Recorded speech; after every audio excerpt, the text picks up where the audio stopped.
মিরাজে একটা ম্যাচও ঠিক মতো রান করতে পারছে না। মিরাজে আমরা পরবর্তী ম্যাচও চাই না, রান করতে পারছে আমরা না। সিলেটর দুলাভাই মইন আলীরে চাই ক্যাপ্টেন। সিলেট তো টাকা দিয়ে খরচ করে আইছি মিরপুর মাঠে খেলা দেখার। আমরা হতাশ মিরাজের ক্যাপ্টেন্সি, কিন্তু আজকের বোলিং লাইন খুব ভালো হয়েছে, সন্তুষ্ট। কিন্তু মিরাজের ক্যাপ্টেন্সি তো হয় না, ইটা রান হয় না, 18 বলে 18 রান।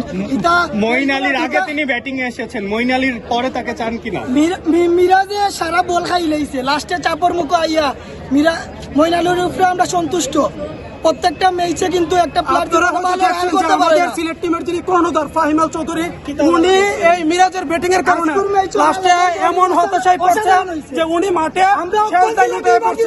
হার্টবিটের কি অবস্থা, আমরা এজ অডিয়েন্স হিসেবে খুবই হতাশ। এই মেহেদী মিরাজের ক্যাপ্টেন্সিতে আমরা চাই এই দলটা এত দূর আসছে।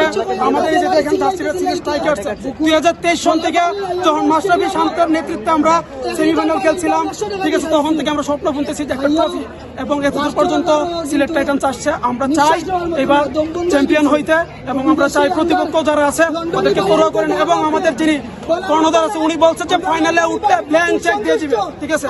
দরকার হয় অন্যান্য লিগ সেট চলতেছে, এসএ টি20 বা বিগ ব্যাশ থেকে যদি আরো হায়ার করার মতো প্লেয়ার থাকে উনি ইনশাল্লাহ নিয়ে আসবে, এবং সিলেট টাইটান্স এবার চ্যাম্পিয়ন হবে।